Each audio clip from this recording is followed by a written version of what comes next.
అరుదైన ఖనిజాలు లభించడం అనేటటువంటిది అదృష్టం. ఆ ఖనిజాలు తవ్వద్దు, తవ్వి తీయొద్దు, దాన్ని వినియోగించొద్దు అని చెప్పే అమాయకత్వం నాకు లేదు. దేశ ప్రయోజనాల కోసం అవసరం. యురేనియం లాంటిది మన దేశంలోనే దొరుకుతుంటే అద్భుతం.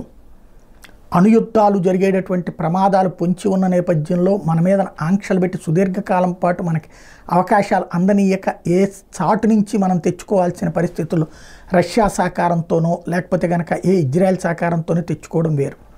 మనకి దేశంలోనే నేరుగా యురేనియం అందటం వేరు.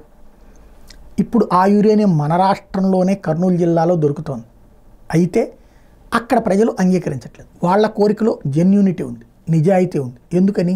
యురేనియం తవ్వకాలు బిగినైతే ఎలాంటి పర్యావరణ సమస్యలు వస్తాయి, ఎలాంటి శారీరక రుగ్మతలు వస్తాయి, పులివెందుల సాక్ష్యం అక్కడ ఇబ్బంది పడుతున్నటువంటి ప్రజలు చూసున్నారు. కాబట్టి ఆ పక్క జిల్లానే కాబట్టి అక్కడ యురేనియం తవ్వాలి అనేదాన్ని సమర్థిస్తా. తవ్వేటప్పుడు అక్కడున్న ప్రజల్ని ప్రత్యామ్నాయంగా వేరే చోటకి తీసుకువెళ్ళండి, వేరే ఊళ్ళు సృష్టించండి, వేరే ప్రాంతానికి మూవ్ చేయండి. ఇది కేంద్ర రాష్ట్ర ప్రభుత్వాలు కూర్చుని అనుకుని చెయ్యాలి. అలా చేయకుండా తీస్తే ప్రజలకి అన్యాయం చేసినట్టు, అది తవ్వకపోతే దేశానికి అన్యాయం చేసుకున్నట్టు.